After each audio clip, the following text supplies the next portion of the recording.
The discussion going about this digital dilemma that's coming to households, and that's in relation to the ban that's being placed on under 16-year-olds from social media. Now, our reporter, Ashley Davies, has been out to speak to school kids about how they're feeling around this. Let's have a listen. I feel like it's going to impact a lot of people, entertainment-wise and also communication-wise. I think there's going to be a lot of people going to be impacted. They're not able to talk to people online and they'll have to rely on more face-to-face communication. How do you use social media? Are you on social media? I don't use a lot of social media personally, so I don't think it will impact me too much, but I do use YouTube, and that's going to probably impact my entertainment and when I want to chill out and watch some YouTube, and I won't have that. How strict are the social media rules in your house already? Do your parents sort of not want you on there?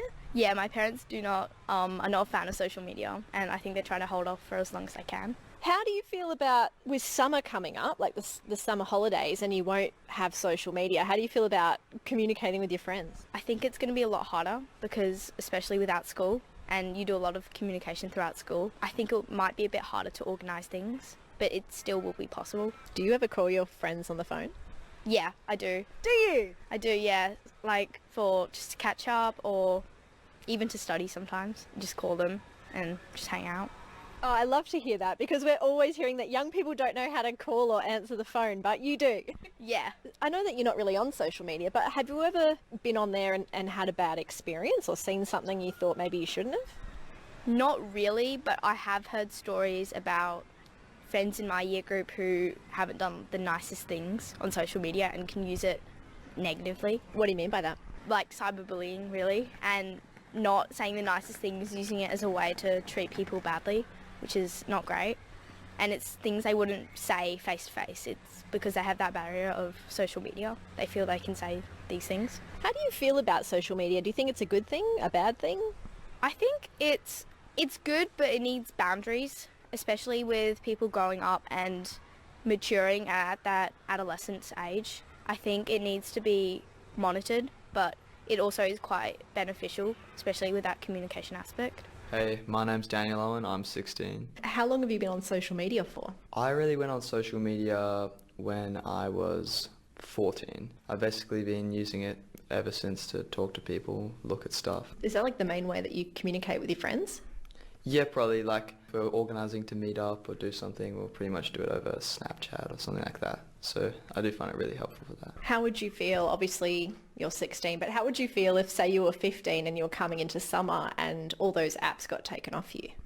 To be honest, it would be pretty rough, because it is the way that a lot of me and my friends organise doing anything together, or organise maybe calling each other or something like that. So it would be pretty isolating, you being without a way to actually get to talk to your friends so easily, and you would have to find some ways around it. Do you think this will be a good move for young people or a bad move?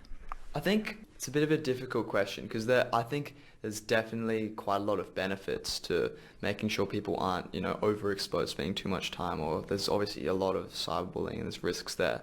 But I really think that it does cause quite a lot of harm and actually sort of isolating people as well. People may struggle to, talk to people as much if they aren't able to see them in person and stuff like that. So I think really it should be more up to the parents, because the parents will know their child, if their child would benefit from this or if their child may actually be hindered. What's your relationship with social media been like? Have you ever felt like you're addicted to it? I don't think I've ever really felt like I'm addicted to social media, but sometimes I feel like maybe I can be checking on it too much. I'll just be waiting for a message from somebody, and that can be quite damaging, because it means that if I'm really hoping to get a response, sometimes doing other things can actually be a bit more difficult. Yeah. It's almost like that dopamine hit when you're waiting for your notifications to come in.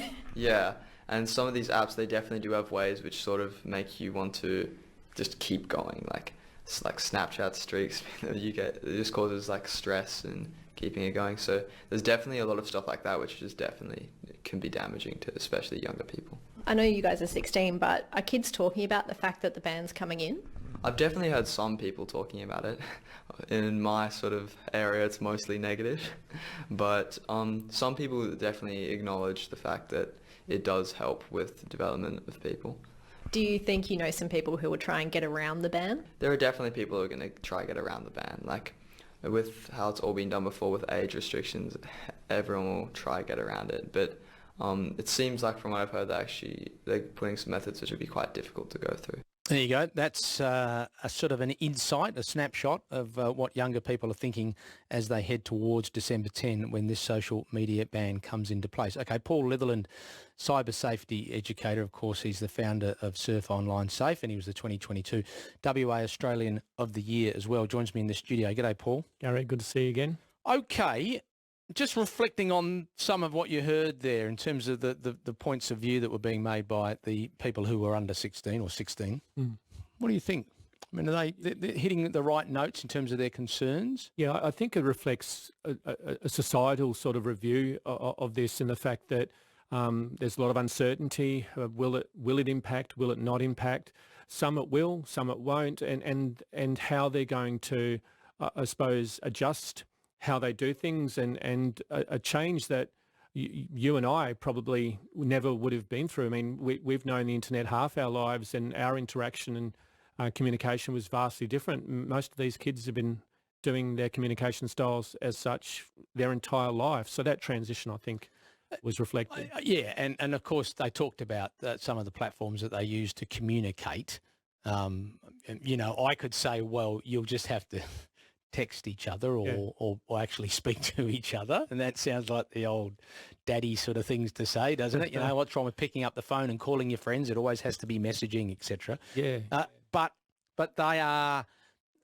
that's the way that people have been raised. Younger people have been raised, and they perhaps don't know any different. So how do you think parents would approach the idea that suddenly from December 10, there's a ban in place and the kid says to them, nah, I'm going to find a way around it? I mean, what tools are there for parents at the moment that you can see that the government are providing? Sadly, there's not as much out there as we would hope, or they're hard to find. I mean, you've got educators such as myself around the place, obviously, and a number of great educators across the country are working well, but it's going to be hard to navigate for parents as well, because they've never been in a position where their children have been put in a situation where they're going to have to completely shift their communication style. So for me, it's about really getting into the nitty-gritty of their world, what they want out of it, and how they're going to, I suppose, address this change themselves as teens, and what parents can do to support that by introducing apps where communication is available. I mean, your introduction there, realistically, I mean, you and I, if we met in Freo 20 years ago, here's my phone number, Paul, let's catch up. Yeah. I challenge anyone under the age of 16 who might be listening, that they've never would have done that. They never would have given a phone number out. It's all communication online. So it's trying to find that transition in education and understanding within the home to help support that. And hopefully education in this area will do that. With Ashley Davis there talking to some young people about it, you know, that example of, you know, for that young girl, I watch YouTube. It's my entertainment. Yeah. And I'm going to be blocked from that. Yeah. You know, that's going to have to come down to, Mum, Dad, can you open the account, or whatever the case may be at the home. Yeah. That's a bit... Yeah, and that'll be what I find most parents, I suppose, households will find difficult or frustrating, I suppose, initially, is trying to get over that speed hump of initial response. And what I mean by that is, okay, you can set up a parental account on YouTube, set settings under that restrictions where the kids can view this and view that, but they might want to look at a video that might be restricted. So, oh, Dad, can you approve this? Mum, can you approve this? And a quick example of that would be, I love my MotoGP. So I test a lot of my accounts where I'm using juvenile ages. On some certain settings on Instagram, as an example, I won't see motorbike crashes anymore when I've made adjustments to privacy or to the settings. Yeah. All of a sudden now I'm missing out on that content. Now, it might not mean that I want to see gory, horrible motorbike crashes, but I might not be able to see an entire race because of a crash. So I've now gone, Mum, can you approve this video for me? So that in its infancy, we've never really had that from a juvenile perspective because they've been able to make those adjustments themselves. So that transition will be interesting. Paul, I know that we're all talking about this. The government's obviously pivoting and bringing in legislation. We've got an e-safety commission that's out there and I think preparing to spend, over $10 million in an advertising campaign on what to tell parents about how to manage this situation. How are the big tech companies going that brought this all on us? Yeah, what are they up to? We've talked about that for many years, and that's my biggest frustration. And of course, and my precursor there is, I'll say straight up, I've seen some horrible stuff in 20 years of me working in the coalface of online juvenile harm. At Tech Crime, I was exposed to some stuff which was brutal, and since then, my whole life has been surrounded about protecting kids online. So if a ban is going to get a lot of those kids safe and protected, I'm for it. But I also think banning kids can impact. It doesn't teach them. It doesn't give them an opportunity to grow or learn within environments. But you're right. Everyone is doing the right thing except the networks. So why are we having to respond as a government to go, we need to start keeping kids safe because you guys aren't doing it? This is a step that will hopefully help to build that transition. But in the meantime, I'll continue to do what I do and try to challenge these guys. Well, how about you start doing it? The enforcement thing has got me a bit worried. It's all well and good you ban something, then how do you enforce a ban when you're talking children or parents, whatever the case may be? That's going to be the hardest thing, I think, for people to deal with when these bans come into place and suddenly there's an enforcement process in place as well. That's going to be difficult, I reckon. Yeah, and I think from the network perspective, I mean, the legislation is not going to say, well, that's it. It's against the law for you to be on social networking. If you had a Snapchat account, 12-year-old or 13-year-old, you're going to jail. It's going to push the onus to the networks to take reasonable steps to get these people off their networks.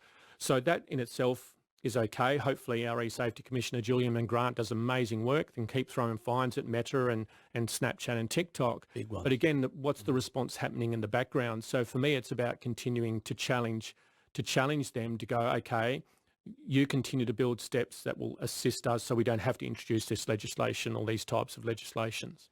What do you know about roadblocks? Because Julian Grant was asked as part of this forum that's coming up after 5 o'clock about roadblocks and whether or not they would be on the list of social media banned products. I don't know. Look, I don't know anything about it. Apparently it's a gaming platform, but there's ways for people to communicate with you, and there's been some concerns raised by young people that use Roblox or play Roblox and use the platform that, they're being approached by neo-Nazi organisations, for example. What do you know?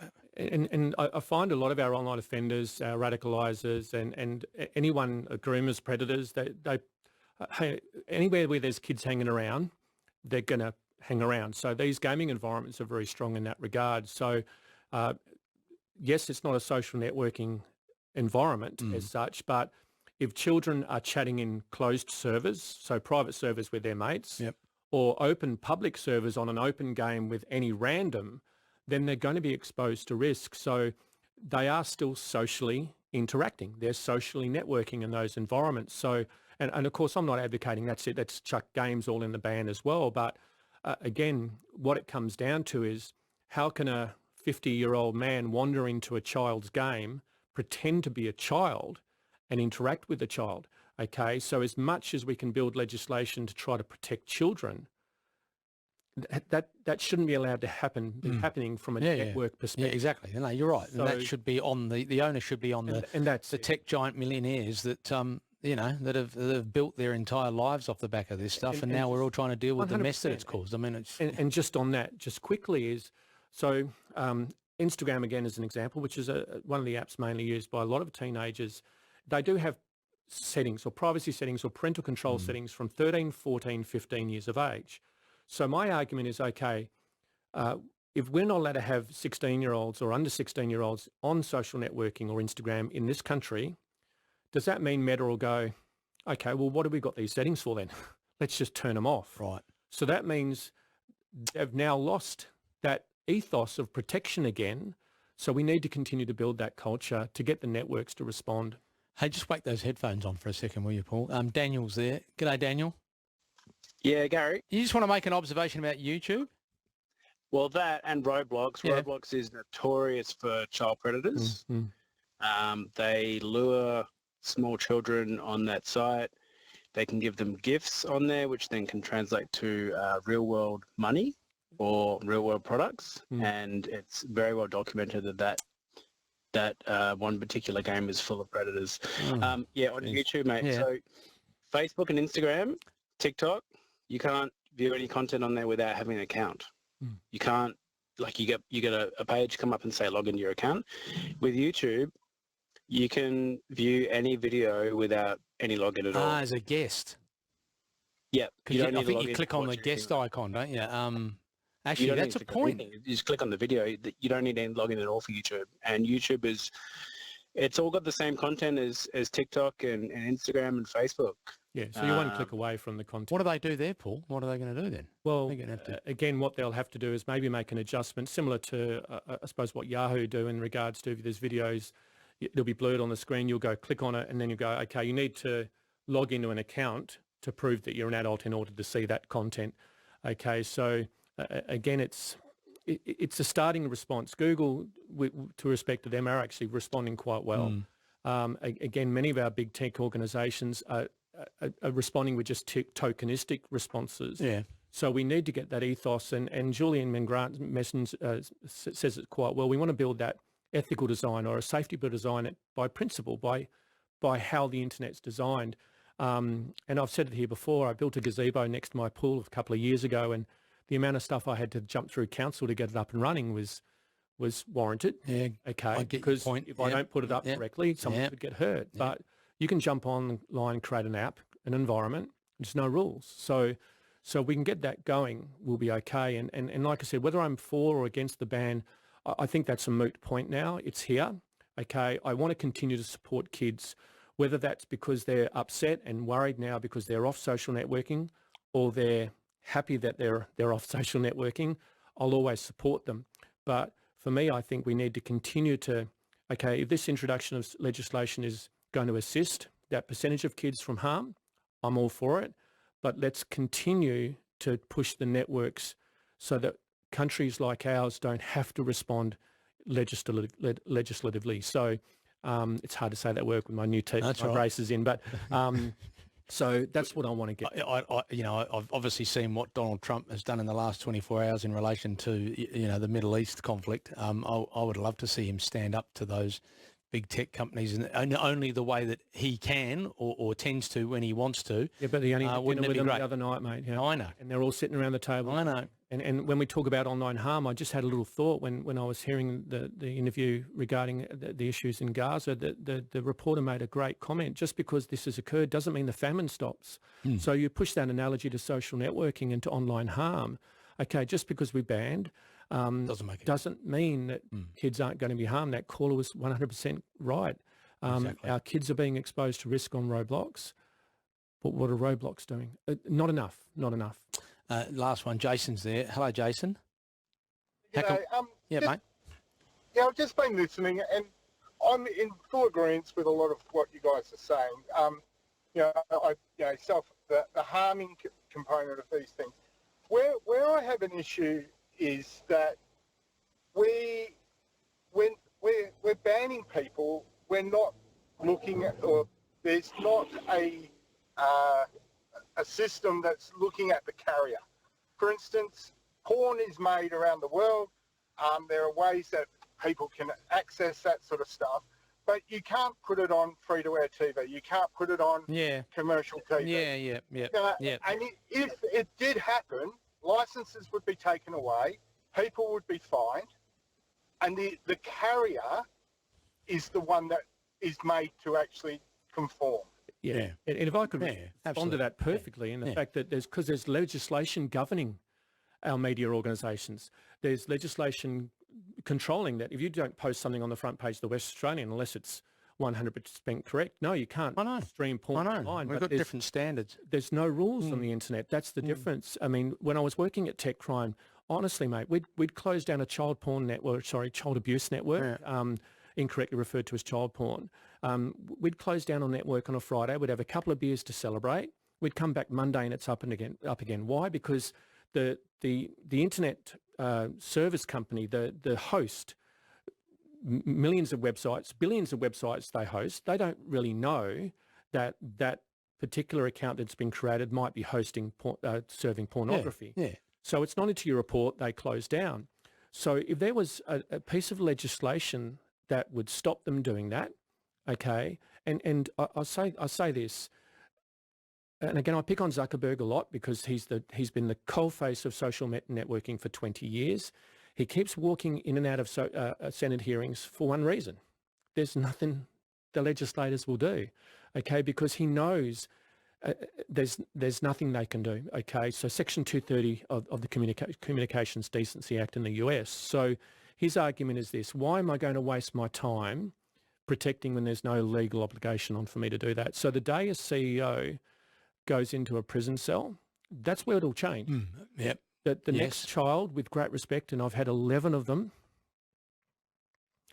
I've had 11 of my kids take their own lives as a result of online harm. The next kid that happens there, those parents can sue the network creator, then that's where we'll start to see the change. 100%. Because that'll impact their $46 billion revenue. And that's what it's about, mate. I know. And that's why I glibly said, wouldn't it be nice if Donald Trump picked a fight there? Yeah. Because, What do they say? love him or hate him, he's a person that could pick a fight there, but it's all about money. Money does definitely talk. Paul, thanks very much for coming on in. I really appreciate it. It won't be the last time, of course, as we head up to this pretty big decision that the government's made to go ahead. It's world leading. Everyone's waiting to see how it works. Thanks very much for coming in and giving us your input. All the best. Thanks. Okay. Paul Litherland there, of course, Surf Online Safe. He's the founder of it and has worked very close at the coalface of these horror stories that come out of it.